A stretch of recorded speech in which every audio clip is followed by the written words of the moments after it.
प्रभु राम देव भगवान अल्लाह खुदा ईश आदि नाम एक ही शक्ति के हैं। वो कैसा है, कहां है, कैसे मिलता है, किसने देखा है? ये प्रश्नवाचक चिन्ह पूर्ण रूप से हटाने के लिए अवश्य सुनिए जगत गुरु तत्वदर्शी संत रामपाल जी महाराज के अमृत वचन, सर्व पवित्र धर्मों के पवित्र शास्त्रों के आधार पर।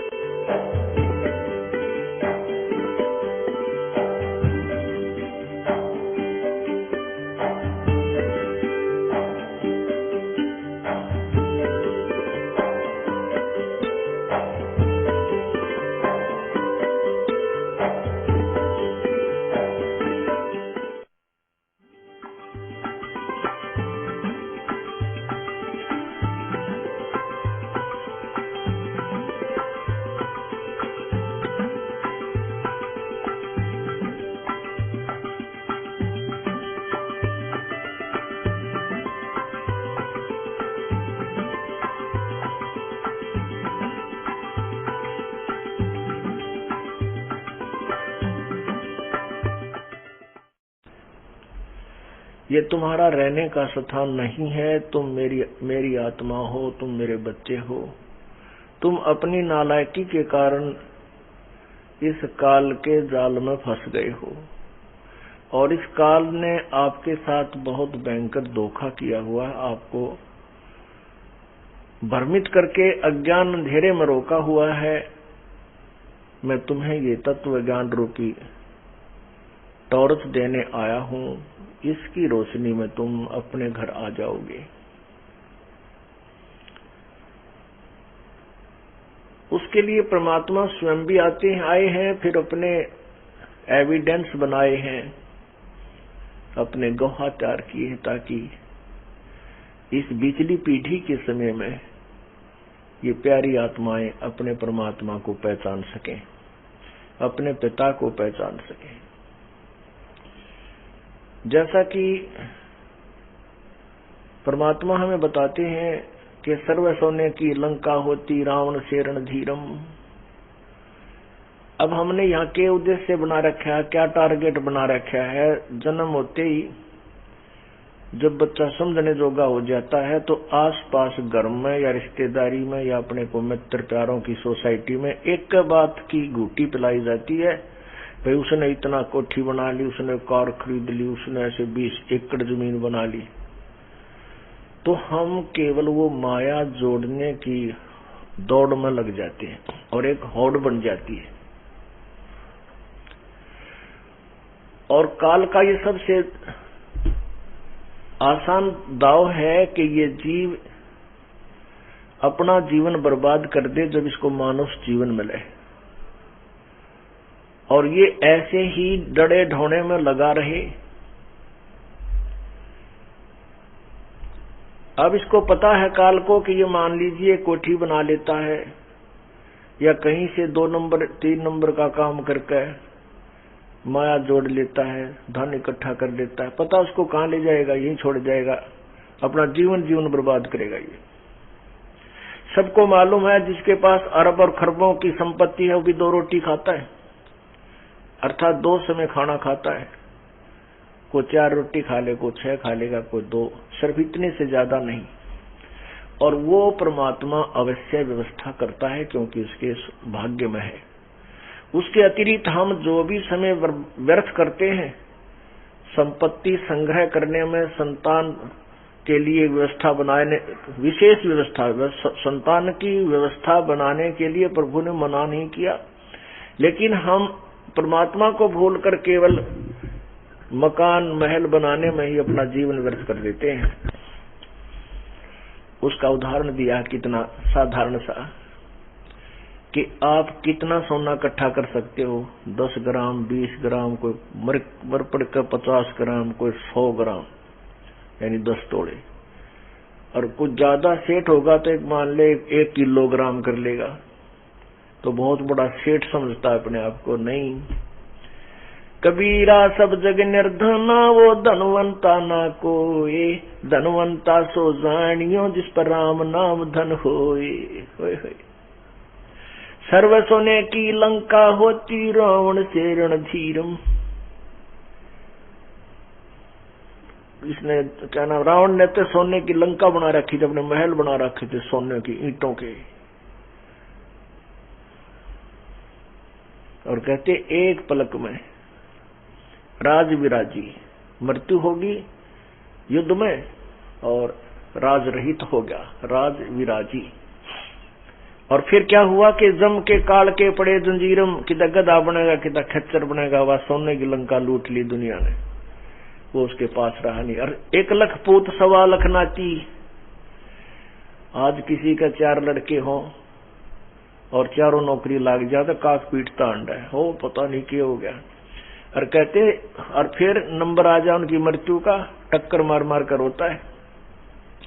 भाव ये नहीं है परमेश्वर के कहने का कि संतान ना हो या मकान आदि ना बनावे। इन सबको समझा करके परमात्मा यही बताना चाहते हैं कि राम नाम न मत छोड़ भाई, परमात्मा की भक्ति मत भूले, बाकी तो जो अपने व्यवस्था निर्वाह के लिए जो तूने करना है वो करता रहे। उसके लिए उदाहरण देते हैं, जिसके संतान नहीं है वो कहे भगवान एक संतान हो जाए, बस दूसरी चीज नहीं मांगता, मुक्ति नवी बाढ़ में जाओ, उसके लिए उसने एक संतान पुत्र चाहिए, पुत्री है वो भी होगा पुत्र मिल जाए। तो ये क्या किसका दोष है? ये काल ने जाल फैला रखे। मान लीजिए हमारा कोई भक्त बहन बेटी भाई इस ज्ञान से दृढ़ होना चाहता है, वह ठीक है, भगवान ने जो दे रखा है वो हमारे हित में ही है, ना देते वो भी हमारे हित में है। ये तो बिल्कुल हार्ड एंड फास्ट और परमात्मा का सही नियम है कि जो मालिक दे वो हमारे हित में है। ये तो हमने पल्ला गांठ लगा लेनी चाहिए। फिर भी जैसे हमारे भक्त तो मान जाते हैं, लेकिन पड़ोसी अड़ोसी घर में बुढ़िया सासू ससुरा वो ज्ञान से अपरिचित है, वो कुछ न कुछ इंजेक्शन लाते रहते हैं उस बच्चे के। एक जातक तो चाहिए था, बता तेरा वंश के ऊपर चलेगा। अब वो बेचारे फिर परेशान हो जाते हैं। फिर नाम परमात्मा चाहते हैं कि मैं इसको मुक्त करूं, इसका पीछा छुटवा दूं, इसलिए डिले कर देते हैं कि इसको संतान ना दूं, इसका फांसी गल जाएगी। लेकिन नहीं रुका जाता, फिर किधर झाड़े लुआने चले जाए, किधर छोरे होने की दवाई लेने चले जाएंगे, वो परमात्मा का नाम तो कट जाता और वहां मिलना कुछ को नहीं। ऐसे ब्रान माटी और करवा लेते हैं। तो ये ज्ञान इसलिए दिया जाता है कि आप इस ज्ञान के आधार पर संघर्ष करके अपना पीछा छुटवा सकते हो।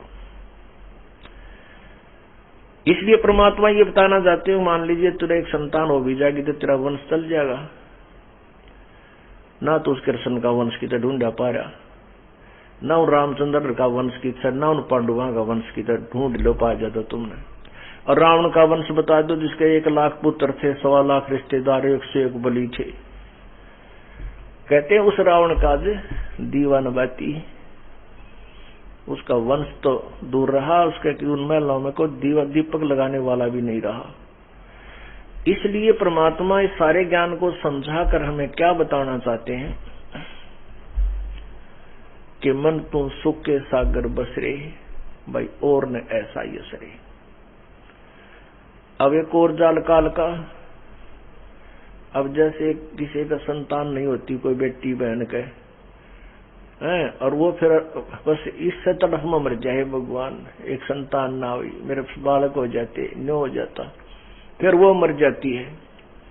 मरते समय भी वो औरों की संतान को देखती है, उस समय वृद्धा होकर के, और फिर भी नो कहे भगवान मेरे भी आज बच्चे हत्ते थे, मेरे बेटे तो वृद्धा खड़े चारों तरफ खड़े होते हैं। वो मरने के बाद उसने सूरी बना देता है। ये काल उसको सूअर की जूनी देता है, सूअर की योनि में वह सूरी बनकर के एक ही बार में 18 बच्चों को जन्म देती है। अब काल खड़ा खड़ा हंसता ले कितने बच्चे चाहिए, तो 18 एक बार पैदा करती है। ऐसी दुर्गति ये काल हमारी कर रहा है, इसको कोई रहम नहीं। लेकिन हमारे पिता परमात्मा पूर्ण ब्रह्म सत्य पुरुष कबीर जी रोते रहते हैं हमारे इस दुख को देख, क्योंकि हम सभी से आज कोई हाथी बना है, चींटी बना है, कोई रंक बना है, राजा बना है, किसी भी मजहब धर्म में मानव बना है, ये सब आत्मा एक ही परम पिता की है। और जिसके बेटा बेटी हो और उनको कोई कष्ट हो, उसी निज माता पिता को ही कष्ट होता है। अन्य रिश्तेदार तो अस्थायी कुछ समय के लिए ही आते हैं और थोड़ा सा दुख व्यक्त करके अपना अपना रास्ता नाप जाते हैं। तो ऐसे ही परमात्मा कबीर जी को जो हमें दुख, हमारा दुख है इन कष्टों का, इसलिए वो परमात्मा इसे गंदे लोक में आते हैं, जो ऊपर सतलोक के तुलना में इधर झांकने को दिल भी नहीं करता। ये इतना गंदा लोक है, जैसे कोई मार्बल के मकान के में रहता हो और फिर उसको किसी कीचड़ में जाना पड़ जाए कोई चीज उठाने के लिए, जैसे किसी का सोना गिर जाए और गंदे नाले में गिर जाए, तो उस गंदे नाले में वो पहुंच जाता है अपने कपड़े कुपड़े टांग के और उस सोने को निकाल कर ही आता, उसके हाथ भी खराब हो जाते। ऐसे ये आप सोना हो उस परम पिता के, और आपको निकालने के लिए वो प्रभु इस गंदे नाले में, इस काल के लोक में आता है। और हम फिर भी परवाह नहीं करते, हमें उठा करके किनारे पर रखता है, दूसरे को उठाने जाता है, इतने वापस फिर उसी में गिरे मिलते हैं। हम ऐसे बच्चे हैं, अबोध बालक है। तो हम समझदार बनेंगे इस तत्व ज्ञान से। इस तत्व ज्ञान को समझकर हम फिर इस गंदे नाले में फिर नहीं गिरेंगे। इसलिए आपको तत्व ज्ञान से परिचित कराया जा रहा है। जैसा कि इन अज्ञानी संतों ने, ऋषि महर्षि, जो कथित महर्षियों ने अपनी अज्ञान थ्योरी के आधार पर, अपने अज्ञान सिद्धांत के आधार पर परमात्मा को निराकार सिद्ध कर रखा है, जबकि हमारे सदग्रंथ परमात्मा को साकार बताते हैं। और वो मनुष्य जैसा है, वो सशरीर है, उसका नाम कबीर है। कल आपको प्रमाणित करके दिखाया था कि पवित्र कुरान शरीफ, पवित्र बाइबल ने, दोनों पवित्र सदग्रंथों ने रल मिल के सिद्ध कर दिया कि मनुष्य परमात्मा मानव सदृश है, वो सशरीर है, मनुष्य जैसा है, और उसका नाम कबीर है। और उसी परमात्मा ने पूर्व सर्व सृष्टि 6 दिन में रची और 7वें दिन विश्राम किया। और इन्हीं पवित्र धर्मों के, मुसलमान धर्म के और ईसाई धर्म के व्यक्ति परमात्मा को निराकार कहते हैं।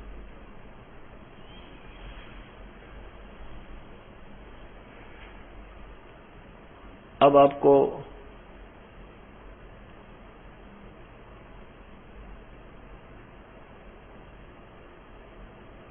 और उदाहरण देते हैं जो कि परमात्मा साकार है। जैसे पवित्र सिख धर्म के अंदर परमात्मा को निराकार कहते हैं, और वो कहते हैं, गुरु नानक देव जी ने कहा है, तू ही एक निरंकार, निरंकार, निर्भय, निर्भव, ये पूरा एक मंत्र सा है, अकाल मूर्त, अकाल पुरुष। तो वो जो है, उन्होंने, वो नानक साहब जी ने जब तक परमात्मा प्राप्ति नहीं हुई थी, तब तक वो जैसा भी लोकवेद सुना हुआ था हिंदू समाज में, वो परमात्मा को निराकार कहा करते थे। और जब उनको परमात्मा प्राप्ति हुई, तब उन्होंने परमात्मा को निराकार नहीं कहा। तब उन्होंने क्या कहा, फाई सूरत मलुक की वेश, ए ठगवाड़ा ठगी देश, खराब सियाना भोता बार, ये धानक रूप रहा करता।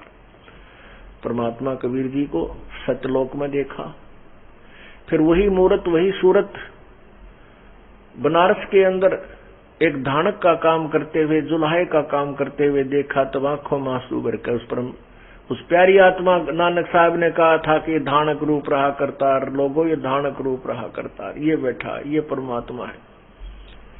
फिर उन्हें उसको निराकार नहीं कहा, सतपुरुष अकाल मूर्त कहा, वाहे गुरु कबीर जी के विषय में ही कहा।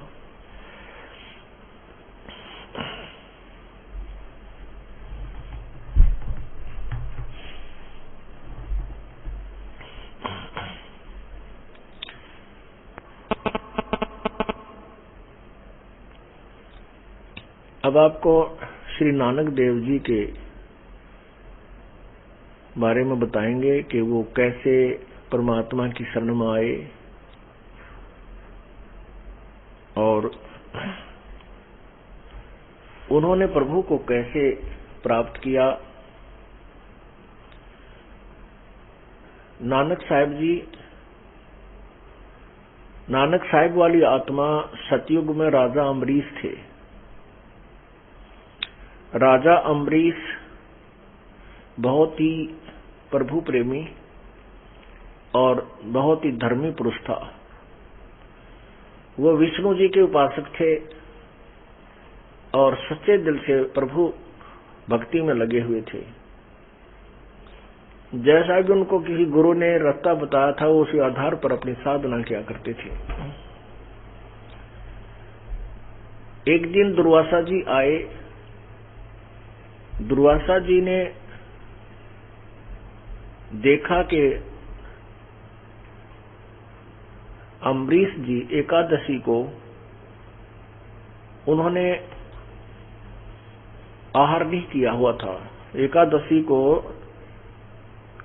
आहार नहीं किया था।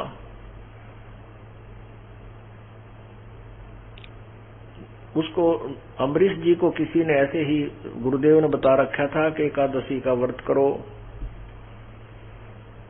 यानी संयम के हिसाब से। जैसे क्योंकि जिसको परमात्मा चाहिए वो तो भगवान के विषय में जो भी साधना बता दी जाती है वो तन मन धन से करता, उसमें कोई भी त्रुटि नहीं आने देता। अब उनके गुरुदेव ने, अम्बरीश जी के गुरुदेव ने बता रखा था कि बेटा, परमात्मा के बिना इस जीव का कहीं ठिकाना नहीं है। राजपाट ये जीवन कुछ समय का होता है। यदि आप भक्ति नहीं करोगे, राज के सुख को ही भोगते रहोगे, अपना जीवन व्यर्थ कर जाओगे। इस बात से वो दृढ़ विश्वास हो गया था कि भगवान की भक्ति के बिना जीव का कहीं ठिकाना नहीं है। इस उद्देश्य से गुरुदेव ने बताया था कि आहार कम करे और भक्ति तभी ज्यादा अच्छी होगी। ज्यादा खाने से तो फिर आलस बन जाता है, और बिल्कुल ना खाएगा तो भी शरीर को हानि हो जाएगी। तो अम्बरीश जी ने ऐसा तरीका बनाया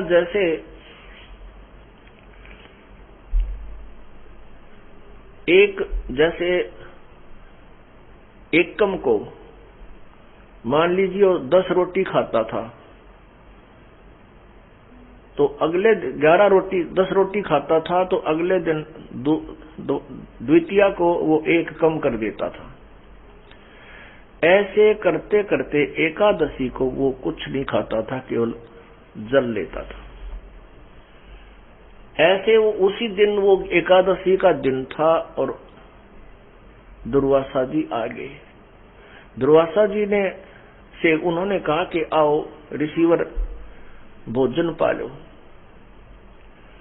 दुर्वासा ऋषि कहने लगा, पहले मैं स्नान करके आता हूँ गंगा में, दरिया में, उसके बाद मैं आहार करूंगा।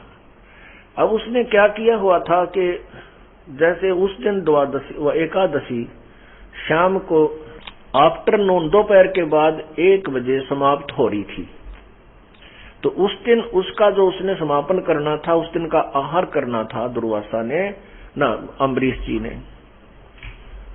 तो उसने उधर दुर्वासा जी लेट हो गए, नान नून में पूरा किता अपना भजन भोजन करने लगे।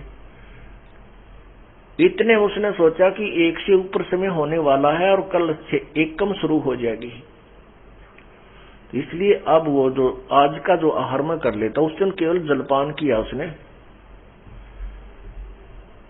और भूख लाग रही थी कसूती 1 के बाद फिर उसने रोटी खा ली। 1 बजे के बाद भोजन पा लिया अपना जो खाना था। तो दुर्वासा जी आए। दुर्वासा जी से कहा कि परमात्मा साधु संत जी भोजन पाओ। दुर्वासा कहने लगे, आओ आप भी भोजन पाओ। अब अम्बरीश कहने लगा, जी मैंने तो भोजन कर लिया। अब वो कहने लगा कि तूने मेरा अपमान कर दिया, संत से पहले एक गृहस्थी ने भोजन कैसे खा लिया। ये ऐसी बकवाद करते हैं ये नादान संत ऋषि, मैं ऋषि। गृहस्थी को तो हेय समझते हैं और अपने आप को ये बड़े महान समझते हैं, क्योंकि अज्ञान की गिठड़ी बांध रखी इन्होंने। अरे भक्ति जो करता है, चाहे वो गृहस्थी है, चाहे कोई घर त्याग रहा है, वैरागी सन्यासी है, यदि साधना ठीक है, उसके नियम ठीक है, दोनों ही परमात्मा प्राप्ति कर सकते हैं, अन्यथा किसी को भी लाभ नहीं। अब दुर्वासा जी कोपित हो गए, नाराज हो गए और उसको लगे समझाने के तो उसने बताया जी आज ऐसी समस्या थी कि मैं एकादशी को कुछ नहीं आहार करता, मैंने एकादशी समाप्त होने वाली थी, मैंने जलपान कर लिया। तब दुर्वासा कहने लगा कि तू गलत साधना कर रहा है, मैं तुझे निराकार भगवान की विधि बताता हूँ, ये तो तू सरगुण साधना करता है, निर्गुण साधना करनी चाहिए, ये करा कर, ऐसे करा। अब अम्बरीश जी ने सोचा साधु नाराज हो जाएगा, ये गुस्से वाला ज्यादा है, यदि मैंने इसकी बात को स्वीकार नहीं किया तो ये तुरंत श्राप दे देगा। कहने लगा ठीक है महात्मा जी, आप बिल्कुल ठीक कह रहे हो, ऐसा ही हो जाएगा। अब वो दुर्वासा उस दिन तो चला गया। अब एक अगली एकादशी को फिर आ गया, एकादशी सुदी एकादशी। उसने उस दिन भी यही उसी समय पहुंचा और अम्बरीश ने उसी तरह फिर उस दिन भी आहार कर लिया और स्नान करके आया इतने। तो उसने दुर्वासा ने सोचा था आज तो ये ठीक हो गया होगा, तेरी बात पर इसने अमल किया होगा, जो मार्गदर्शन मैंने किया इसने स्वीकार कर लिया होगा।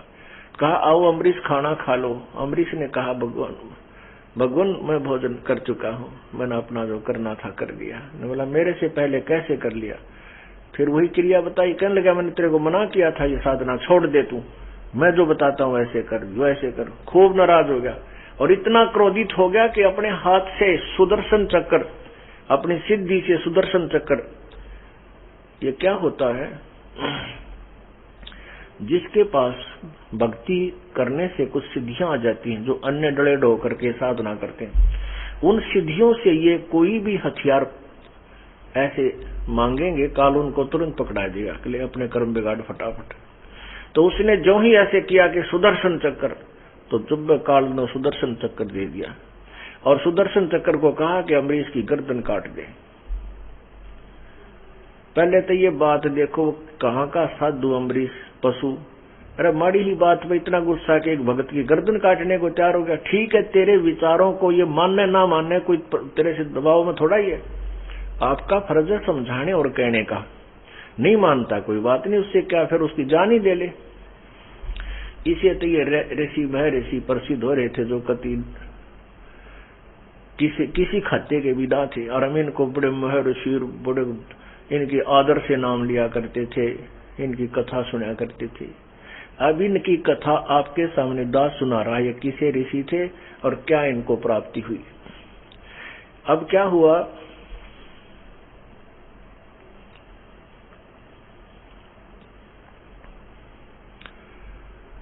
अब वो सुदर्शन चक्र वहां दुर्वासा के हाथ से चला और अम्बरीश के चरण छू लिए, गर्दन नहीं काटी। राजा अम्बरीश के उस गृहस्थी के चरण छुए और वापस चल पड़ा। अब दुर्वासा की तरफ चल पड़ा कि तुझे खत्म करूंगा। अब दुर्वासा का टांडी पाक रहा था, गुस्सा था, कहते दुर्वासा के सामने कोई बोलने वाला नहीं था, इतना क्रोधी सिद्धि वाला। अब वो उसकी वजह ना सिट्टी फिट्टी गुम होगी, अब ये सुदर्शन तुझे मारेगा, भाग लिया, आकाश में उड़ गया सिद्धि ते। वो सुदर्शन चक्र फिर भी साथ साथ चल रहा है। पहले वो भगवान शंकर के पास गया, ब्रह्मा के पास गया। ब्रह्मा जी ने कहा भाई निकल जा जल्दी, मन मरवाओगा कि यहाँ पर क्या क्या पंगा पा दिया तने, जा तू यहाँ से और कितने भाग। फिर शंकर जी के पास गया। शंकर जी ने देखा कि तो भाई पड़वा माल छेड़ रखा है इसने, तो कहने लगा भाई भाग जाए यहाँ से ऋषि जी, मेरे पास मत आना, मरवाओगा मुझे भी। इंद्र के पास गया, इंद्र ने भी हाथ खड़े कर दिए, महात्मा जी कि तो और देख ठिकाना। तब वो विष्णु जी के पास गया, क्योंकि विष्णु जी के पास इसलिए नहीं जावा था कि वो अम्बरीश विष्णु का उपासक था, उसके भगत को तने तंग कर दिया, वहां जाऊं किस लिए। तब इंद्र ने कहा कि विष्णु जी के पास जा, तेरा पीछा छूट सकता है। अब विष्णु जी, अब ये लीला है प्रभु की। पुण्यात्माओं, गीता जी अध्याय नंबर 15 के श्लोक नंबर 16 और 17 को विशेष ध्यान रखना। इस तत्व ज्ञान रूपी अमृत ज्ञान को समझने के लिए। उसमें लिखा है कि क्षर पुरुष और अक्षर पुरुष 16वें श्लोक में, क्षर पुरुष और अक्षर पुरुष ये दो परमात्मा हैं, दो भगवान हैं, और इनके लोकों में जितने प्राणी हैं वो नाशवान हैं और जीवात्मा तो सबकी अविनाशी होती ही है। फिर 17वें श्लोक में कहा कि उत्तम पुरुष है तो अन्य, क्षर पुरुष ये ब्रह्म है काल, और अक्षर पुरुष ये परब्रह्म है जो 7 संख ब्रह्मांड का मालिक है। 16वें श्लोक में 15वें अध्याय के में गीता जी में लिखा है कि उत्तम पुरुष है तो अन्य परमात्मा इति उदाहरते। वो उत्तम यानी पुरुषोत्तम अर्थात वो पूर्ण परमात्मा वास्तविक प्रभु तो ऊपर वर्णित दोनों भगवानों से कोई और ही है, अन्य ही है, और जो भगवान कहलाता है उसको भगवान कहा जाता है। और यह लोकत्रयम् अविषय विभर्ति अवय ईश्वर है, जो तीनों लोकों में प्रवेश करके सबका धारण पोषण करता है, वो अविनाशी परमात्मा है। तो वो जैसे आपने गीता जी अध्याय नंबर 15 के श्लोक प्रथम में पढ़ा कि ऊर्ध्व मूलम अधः शाखम अश्वत्थम प्राहु अवय, ये ऊपर को जड़ वाला उल्टा लटका हुआ संसार रूपी पीपल का जो वृक्ष है, वृक्ष रूपी समझो ये संसार है, जड़ जो पूर्ण परमात्मा है, तीनों गुण रूपी शाखा है। तो जड़ से सबको आहार प्राप्त होता है, सर्वशक्ति प्राप्त होती है। अब ये सारा खेल कबीर परमेश्वर कर रहे थे। दुर्वासा जी का जो अभिमान था, वो कहते हैं ना शेर ने सवा शेर भाई टक्कर जाया करे, तो दुर्वासा अपने इक्विवेलेंट किससे न नहीं मान रहा था।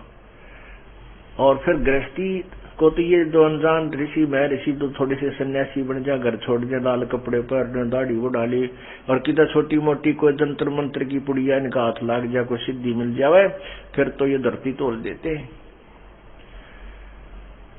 तो अम्बरीश की भक्ति के सामने वो सिद्ध पुरुष अब दौड़ा जा रहा है। आगे परमात्मा ने उसके साथ क्या किया। वैसे विष्णु जी जो श्री कृष्ण जो थे, श्री कृष्ण कहो विष्णु कहो एक ही है। तो दुर्वासा जी के शिष्य हुए थे श्री कृष्ण जी बाद में, जब श्री कृष्ण रूप में आए थे विष्णु।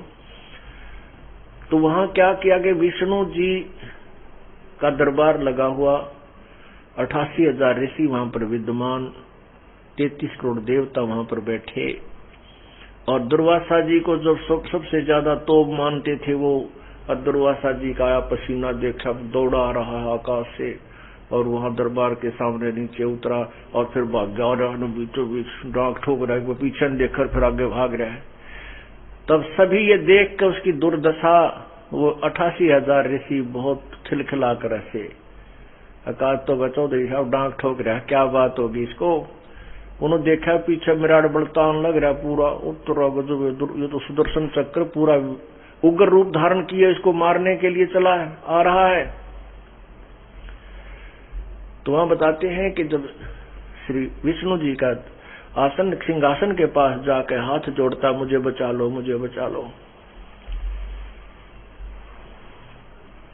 तो वहां वो सुदर्शन चक्र 50-60 फुट की दूरी पर खड़ा हो जाता है, और ऐसे ही उग्र रूप धारण किए हुए है कि ये एक बार इस भगवान की धरना और इसने समारूं। अब दुर्वासा जी के तो जो टट्टी पेशाब दोनों गुम, और कति बुरा हाल हो रहा उसका। उसने कहा भगवान मेरी रक्षा करो। विष्णु भगवान ने पूछा कि ऋषि जी क्या गलती कर दी तूने, आज ये सुदर्शन चक्कर इतना क्यों तेरे को जो है त्रास देना चाहता है। सच्ची साच बता क्या कहानी है, जल्दी जल्दी। अब वो लग गया सारी कहानी बताने, कहने लगा भगवान ऐसे ऐसे मैं राजा अम्बरीश के दरबार में गया था, और वो साधना करता था। उस साधना से मैंने उनको मना किया था कि तू ये साधना छोड़ दे और मैं जो तुझे साधना बताता हूं वो साधना कर। पहली बार मैं गया तब तो उसने हाँ भर ली।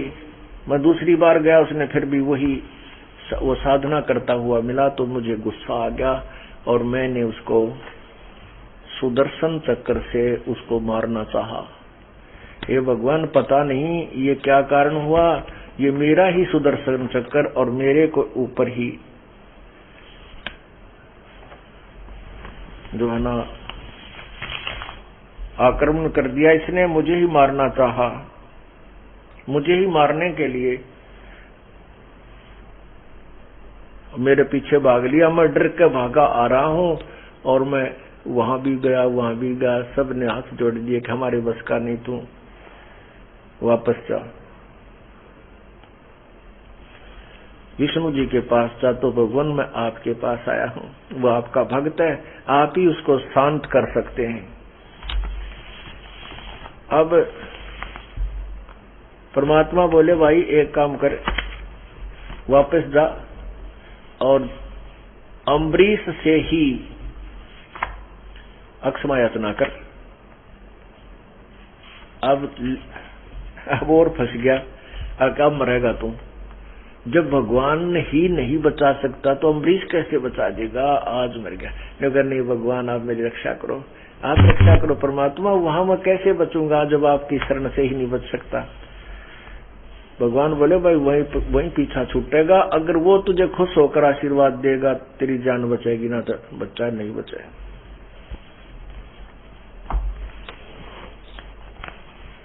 पुण्यात्मा, ये सारी लीला कबीर परमेश्वर की थी।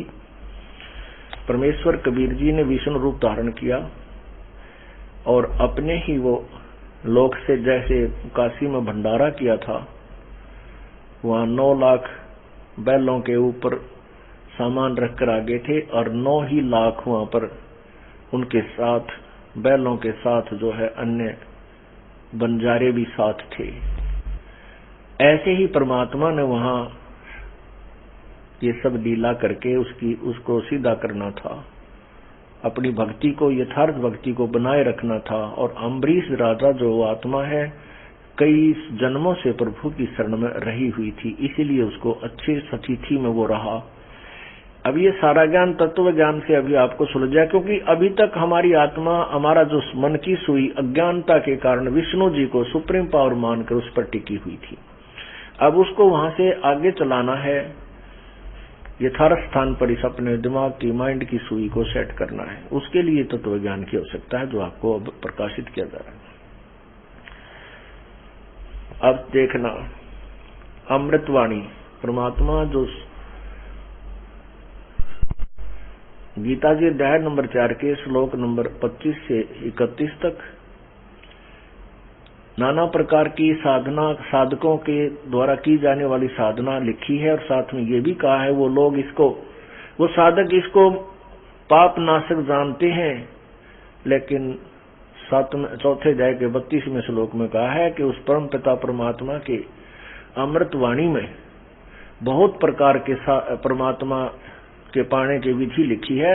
और उसमें ये भी लिखा है जैसा ये और साधन करते हैं और उनको निर्णायक तरीके से वो ठीक है या गलत, वो सवसम वेद में बताएगा। तो वो सवसम वेद आपको सुना रहा हूं।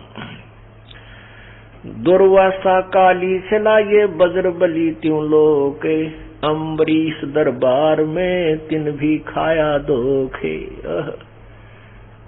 कहते हैं दुर्वासा काली शिला, इसका आगे कोई टेकने वाला नहीं था। और बज्र बली त्यों लोग, तीनों लोकों के अंदर ऐसा माना जाता था जैसे वज्र, यानी एक बहुत भयंकर शस्त्र के आदमी था कि ये बहुत खतरनाक है। चक्र सुदर्शन शीश पर अम्बरीश को घाले, 3 लोक भागे फेरे ऐसी अवगत चाल।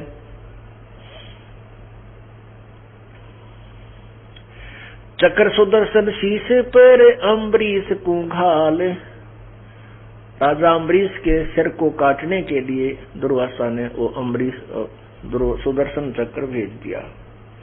3 लोक भागे फेरे ऐसी अवगत चाल, कल्प किसी ना कीजिए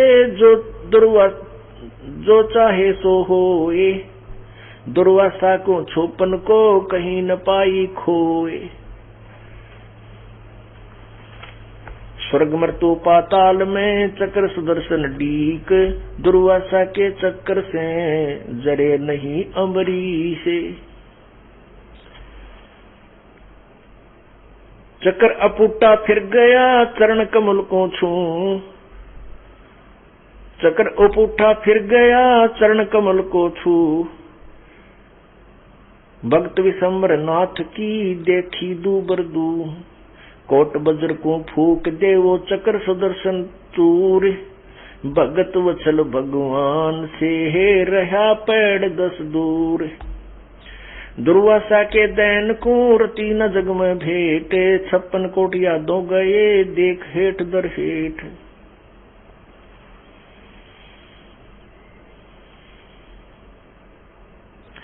साग पत्र ते छिक गए देख भक्ति की रीत, जरे मरनी तास से सतगुरु शब्द अतीत। अम्बरीश असला असल भक्ति मुक्ति का रूप, निस्वासर पद में रहे जहाँ छाया ना धूप।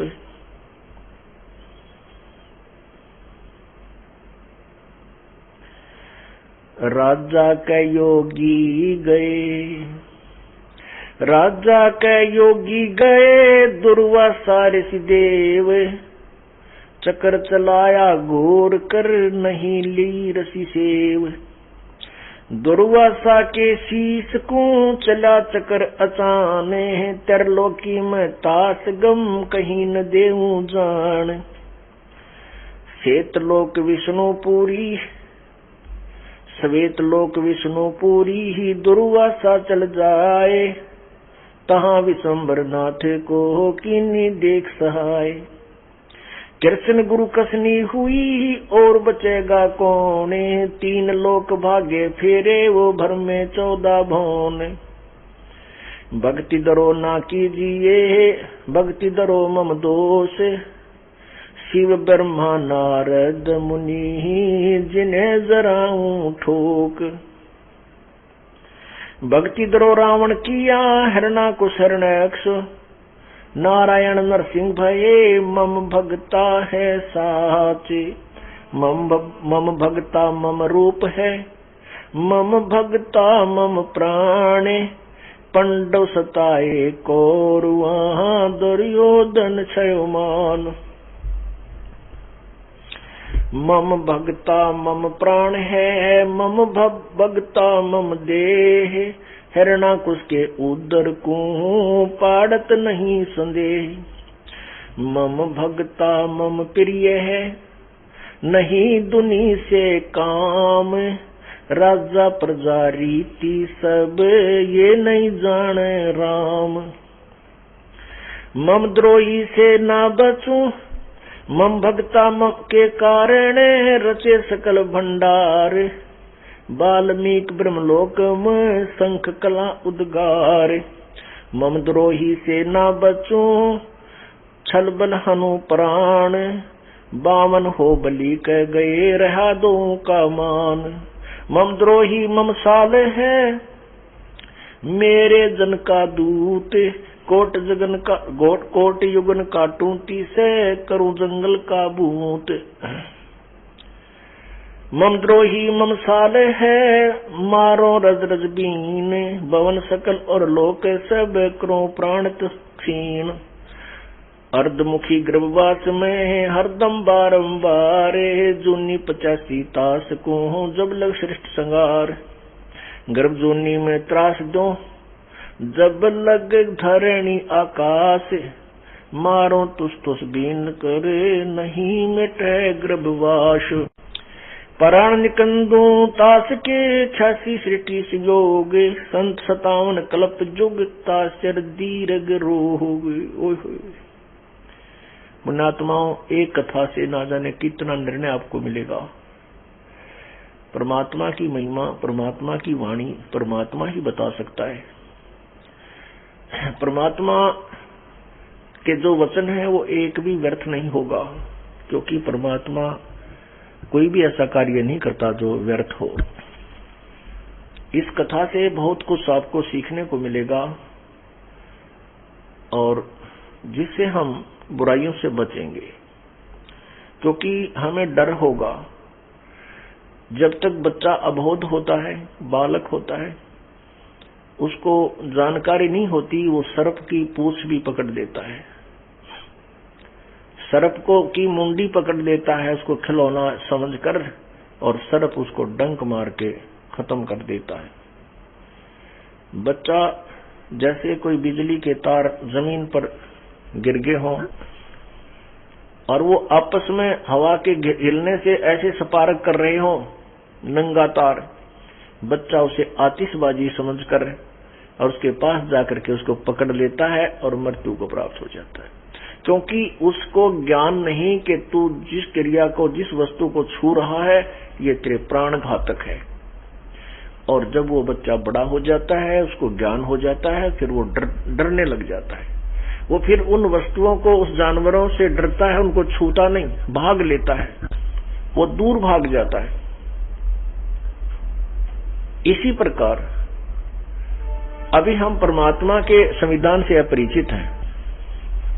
उस अबोध बच्चे की तरह हम परमात्मा के विधान से अपरिचित हैं और उन प्राण घातक वस्तुओं को ग्रहण कर लेते हैं, ऐसे कर्म कर देते हैं जो हमें ना जाने कितने जन्मों तक वो भोग करके पूरे करने होते हैं। जब हमें ज्ञान हो जाएगा फिर ऐसे जुल्म हम नहीं करेंगे, हम भाग लेंगे, उससे दूर हो जाएंगे, अपना हाथ वापस कर लेंगे, हम बुराई नहीं करेंगे। तो इससे आपको बहुत कुछ शिक्षा मिलेगी। अब यहाँ कबीर परमात्मा विष्णु रूप धारण करके और वहां उपदेश दे रहे हैं, समझा रहे हैं कि मम भक्ता मम रूप है, मम भक्ता मम प्राण, पंडो सताए कौरवों दुर्योधन छवमान। अब जैसे जो भी सुप्रसिद्ध पुण्यात्माएं जिनकी हम आज तक कहानियां पढ़ते हैं, ये किसी न किसी जन्म में परमेश्वर कबीर जी की यथार्थ भक्ति में रहे हैं। किसी जन्म में, जैसे ही आप हो लाखों की संख्या में परमात्मा की भक्ति कर रहे हो, आपके बच्चे भी कर रहे हैं, और ये आवश्यक नहीं है कि आप सारे पार हो जाओगे, लेकिन आपके अंदर भगवान की भक्ति का भंडारा हो जाएगा। फिर ये काल आपका दुरुपयोग करेगा, जो अब लापरवाही कर गया, ना पार हुआ, फिर ऐसे ना जाने कितने दिन स्वर्ग में रख देगा, ना जाने कितने दिन फिर ना देवता बना देगा, फिर राजा, फिर नीचे पृथ्वी पे पटक देगा, वहां राजा बना देगा, आपकी कमाई को बर्बाद करवा देगा। अब वो उस आत्मा को ज्यादा परेशान करता है, ज्यादा भ्रमित करके रखता है, जो कभी परमेश्वर के चरणों में ऐसे भक्ति में जुड़ी है। और परमात्मा कबीर जी उन आत्माओं के साथ अपने वचन अनुसार कि जो जन हमरी शरण है ताका हूं मैं दास, गेल गेल लाग्या फिरूं जब तक धरती आकाश। वो अपने इस वचन के आधार पर, अपने इस गुण के आधार से उन पुण्यात्माओं के साथ रहता है। अब दुर्वासा भी तो उसी परमात्मा की आत्मा था। किसी जन्म में उसने सतभक्ति की है, फिर आगे चल के वो अन्य साधना डले ढोने लग गया, सिद्धियां प्राप्त कर ली, साथ में वो परमात्मा वाली भक्ति भी उसके साथ थी। ऐसे ये सिद्धियां आदि तुरंत उनके अंदर प्रफुल्लित हो जाया करती थी। अब क्या बताते हैं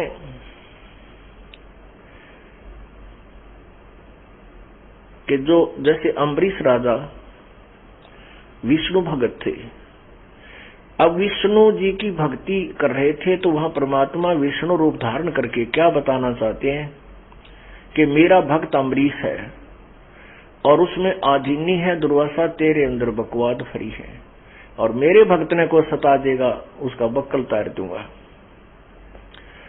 परमात्मा अपनी महिमा बताना चाहता है कि जो मेरे भक्त को सताएगा उसको नहीं बख्शूंगा। अब पुण्यात्माओं, इसमें एक बहुत बड़ा नियम है प्रभु का कि सबसे ज्यादा हमें अधीन रहना होगा। आप दो भक्त हैं, दोनों ने उपदेश ले रखा है, और तुम आपस में झगड़ा करते हो, और एक भक्त कुछ नहीं कहता, दूसरा उसको नाजायज परेशान करने की चेष्टा करता है, तो परमात्मा उस जो भक्त की रक्षा करेगा। वो भी बेशक भक्त है, जो बेमतलब बकवाद करके दूसरे को तंग कर रहा है भक्त को, तो उसको हानि पहुंचाएगा, जबकि दोनों भक्त ही है। तो इन नियमों को तोड़ने से भी परमात्मा हमारे से दूर होता है और हम अभगत बन जाते हैं। अब क्या बताते हैं,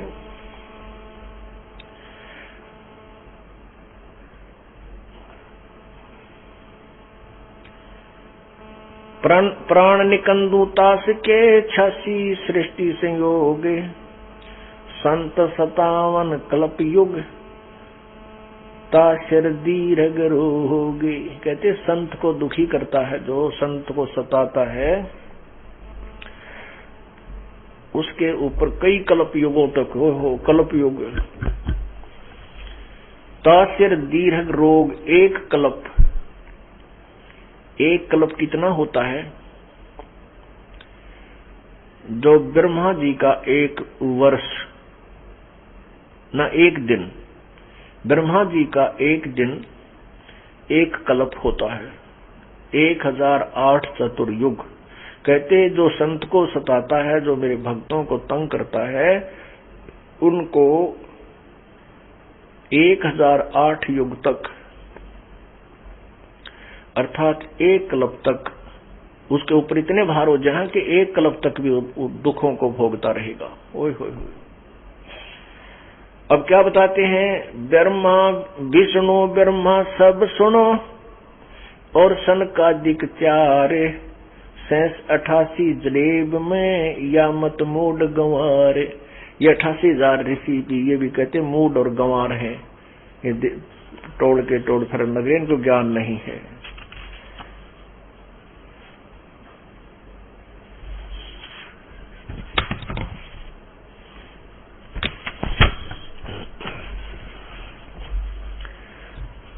चक्र चले दुर्वासा पर, मैं बख्शो नहीं तो ये मम द्रोही तू दूसरा, चरण कमल ऋषि जोए। अब परमात्मा कहने लगे कि तूने मेरे भक्त को तंग किया है और तू मेरा द्रोही हो गया। अब जाकर के ऋषि जी के, हे ऋषि जी, जाकर के उस दुर्वासा के चरणों में शीश झुका दे, वो तुझे क्षमा करेगा।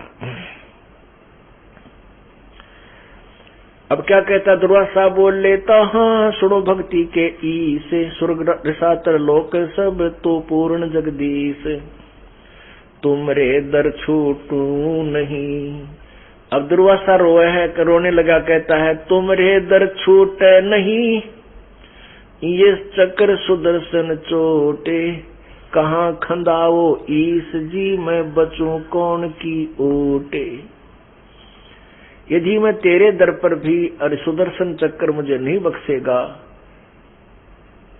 सुदर्शन की चोट से नहीं बचूंगा, तो मुझे कहाँ भेज रहे हो, कहाँ खंदा रहे हो। सिंपल लैंग्वेज में गरीबदास साहिब बोल रहे हैं, कहाँ खंदा रहे हो। खंदाना माने भेजना, ये हमारे हरियाणा की एक विशेष लैंग्वेज है, विशेषकर रोहतक जो पुराने रोहतक जिले की और जींद का उरला हिस्सा जो है, इसमें कित खंदा दिया, वो कहाँ भेज दिया। तुमरे दर छूटो नहीं, तुमरे दर छूटे नहीं, ये चक्र सुदर्शन चोटे, कहाँ खंदाओ ईश जी। हे भगवान जी कहाँ भेज रहे हो, बचूं कौन की ओटी। अब किसकी ओट, किसकी शरण जाऊं जो मुझे सुदर्शन चक्र से बचा सके, और तो कोई है ही नहीं आपके अतिरिक्त। अब क्या बोलते हैं प्रभु, अम्बरीश दरबार में तुम जाओ निरसंदेह, काली घटा पूठी पड़े मम द्रोही मुख खे, दुर्वासा मृतलोक को तुम जाओ तत्काल, ज्ञान ध्यान शास्त्रार्थ तजो हो, ये बाद बेजा जंजाल। दुर्वासा, परमात्मा कहते हैं कि दुर्वासा तुम तुरंत उस मृतलोक में जा, पृथ्वी पर, और ये बकवाद छोड़ दे, ज्ञान ध्यान ये शास्त्रार्थ छोड़ के, और तुम ये वाद विवाद, ये आपस में वाद विवाद करते हो, ये तो भाई जंजाल है। जब तप करनी काल है, बिना भक्ति बंधाने, एक ही केवल निकाम है, सो देवेंगे दान। अब भक्ति करने की विधि आप जी को इस वाणी के द्वारा अपने को समझा रहे हैं प्रभु अपने एक संवाद से। कहते हैं जब तप करनी काल है, जो भी तुम साधना कर रहे हो ये भी काल के जाल में रहने की है। चाहे कोई सत्य साधना जो हमारी साधना कर रहा है वो भी, क्यों कैसे बिन भक्ति बंधान है। बिना भक्ति बंधान माने बगैर मर्यादा के, नियमों का पालन ना करते हुए जो साधना आप जी करते हो वो व्यर्थ है। जब तक करनी काल है, बिन भक्ति बंधान। जब तक करनी काल है, बिन भक्ति बंधान, एक ही केवल नाम है, सो देवेंगे दान। एक वास्तविक मंत्र है जो परम संत आपको नाम दान करेगा। मान बड़ाई कुकेरी ये डिम डफान करंत, जिनके उर में ना बसों जम छाती तोड़ंत। परमात्मा कहते हैं जो मान बड़ाई करते हैं, बकवाद करते हैं, फूले फूले हांडते हैं, अपने नंबर बनाते फिर कहते हैं उनके पास मैं नहीं रहूंगा, उसके तो यम किंकर उसके बक्कल तारेंगे, उसकी छाती तोड़ेंगे, अर्थात उसको अच्छी पिटाई करेंगे। वो भक्ति से वंचित होगा। मान बड़ाई कुकरी जो डिम्ब डफान करते, डिम्ब डफान ढोंग करते हैं, उन जिनके उर में ना बसूं जम छाती तोड़नते, उनके पास मैं नहीं रहूंगा, उसको यम किंकर यम के दूत कूटेंगे। चाहे को दाढ़ी बढ़ा रहा है, चाहे को बकवाद कर रहा है, बनाड़ी से संत बने फिरे हैं, लाखों करोड़ों लोगों को गुमराह किए बैठे हैं, और उनके पास कैसा नहीं भक्ति का, कहते उनके पास मैं नहीं रहूंगा। ठीक है, उनके पिछले पुण्य इतने चलेंगे तब तक वो जो के तो उनकी सारी क्रियाएं ठीक चलती रहेंगी। जब वो बैटरी डिस्चार्ज होगी, जब वह बैटरी डिस्चार्ज होगी एक कदम सारी सुविधाएं समाप्त हो जाएंगी, क्योंकि इन्वर्टर की वह बैटरी चार्ज पर नहीं लगी हुई। उनको यथार्थ भक्ति प्राप्त नहीं है, वो पहले जन्मों की भक्ति से अभी तक वो साधु संत बड़े अच्छे महात्मा नजर आ रहे हैं, और जब वो पुण्य खत्म हो जाएंगे उनके देखना दुर्गति दिखाऊंगा इसी जन्म में। मान बड़ाई कुकरी डिम डफान करंत, जिनके उर में ना बसों जम छाती तोड़ंत। बंजारे के बैल जो फिरे देश परदेश, जिनके संग न साथ हो जगत दिखावे बेखे। पहले बंजारे होते थे, वो अपने ट्रांसपोर्टेशन करते थे, पहले बैलों के द्वारा गाड़ियों के द्वारा ही ट्रांसपोर्टेशन होती थी, और वो बिजनेस करते थे, व्यापार किया करते थे। कहीं से कोई सामान ले आए, बैलों के बोरों के ऊपर डाल कर दूसरी जगह बेचते थे। तो यह कहते हैं कि ऐसे वो बंजारे के बैल कभी इधर से इधर भाग रहे हैं, कभी इधर जा रहे हैं। ऐसे वो बंजारे के बैल जो फरे देश विदेश, जो ये नकली संत इधर के उधर भागते फिरते हैं, कितने लालच लोभ में अपने स्वार्थवश ना जाने कित कित घूमे, और दुनिया में अपना बना के वेशभूषा साधु संतानी नकलियानी, जो आजकल जो समाज को पसंद है कि ये साधु है, जो दाढ़ी बढ़ा ली, ऊपर जो लता रखा ली, बड़ी बड़ी लाल कपड़े पहन लिए, पांचर माला गाड़ ली, माथे में तिलक लगा लिया, या कति मुंड मुंडा के घोटम घोट होकर लाल कपड़े पहन कर लो, कति शीशा सा चमके सिर का है, और तिलक लगा ले, कोई टिक्का बिंदी ला ले, लाल कपड़े पहन ले, या कति नंगे पैरा घूमे। तो कहते इस तरह की बकवाद करके ढोंग करके तुम इधर उधर भागते फिरते हैं, उनके संग ना साथ हो, वो जगत दिखावे बेक, वो दुनिया को रिझाते फिर रहे हैं, उनके पास वस्तु नहीं है। आजिज मेरे आश्रय में आजिज के पास, गैल गैल लाग्या फिरूं जब लग धरती आकाशे। दुर्वासा अम्बरीक कह गए ज्ञान गुंडारे, चरण कमल शिक्षा लई तुम ईश्वर प्राण उधारे। अब कहते हैं दुर्वासा फिर भगवान के कहने से चल पड़ा। भगवान बोला चुप करके जा, और वो तुझे माफ करेगा अम्बरीश तो तेरी अक्षमा होगा, अन्यथा नहीं, तेरी जान बख्शी जाएगी। अब कहते हैं दुर्वासा अम्बरीक कह गए ज्ञान गुण डारे, चरण कमल शिक्षा लई तुम ईश्वर प्राण उधार। दुर्वासा जी अपने वो जो ज्ञान बकवास बताओ था ऐसे कर ऐसे कर, कहते वो पटक दिया ठाका, जान बचानी मुश्किल होगी। अपने ज्ञान को और अपने समर्थता को, उस गुण को मेरे अंदर सिद्धि शादी है ये दिखाना चाहता, वो भी पटक दी और जाके चरणों के अंदर लेट गया, मत्था टेक दिया राजा अम्बरीश के चरणों में। किसने? उस दुर्वासा ने जो आंडी पाक रहा था। अम्बरीश गृहस्थी के चरणों में दुर्वासा सन्यासी ने वह माथा टेक दिया, अग मेरी जान बचा दो, मेरी जान बचा दो।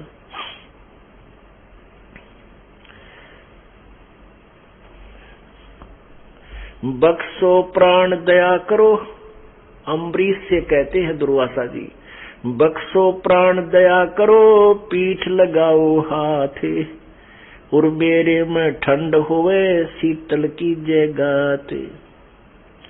चरणा में लौट कर बोला मेरे कमर पर हाथ मार दे, एक वे मुझे अपना शिष्य बना ले, मेरे कमर पर हाथ मार दे पीठ पे, और मेरी जान बचा दे ताकि मुझे शांति मिले। अम्बरीश मैं के तहाँ भी हमसे बदन खुला से, तुम ऋषि मेरे प्राण हो, मैं हूँ तुम्हारा दासी। कितनी अधीन अम्बरीश में। कहते हैं परमात्मा न्यू राज्य होगा भक्तों पर जब अपने आप को दास अधीन, चाहे आप हमारे अंदर कोई भी ऐसी शक्ति भी आ जाती है भक्ति से और वो मान ले प्रगट भी हो जाती है, आंडी नहीं पाकना चाहिए। कति अधीन बना रहे कि नहीं मैं कुछ नहीं कर रहा, परमात्मा ही कर रहे हैं।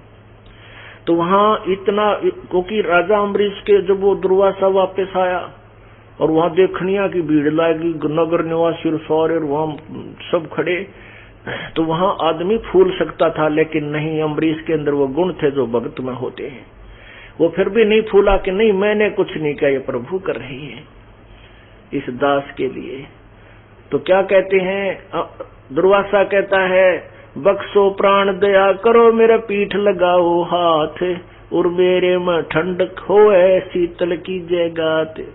अम्बरीक मैं के तहाँ भी हंसे बदन खुला से। अम्बरीश हंस के कहने लगा तुम ऋषि मेरे प्राण हो, मैं हूँ तुम्हारा दास। आप तो मेरे प्राण हो, मेरे अतिथि हो, मुझे बहुत प्रिय हो, मैं तो आपका दास हूँ, आप महापुरुष हो।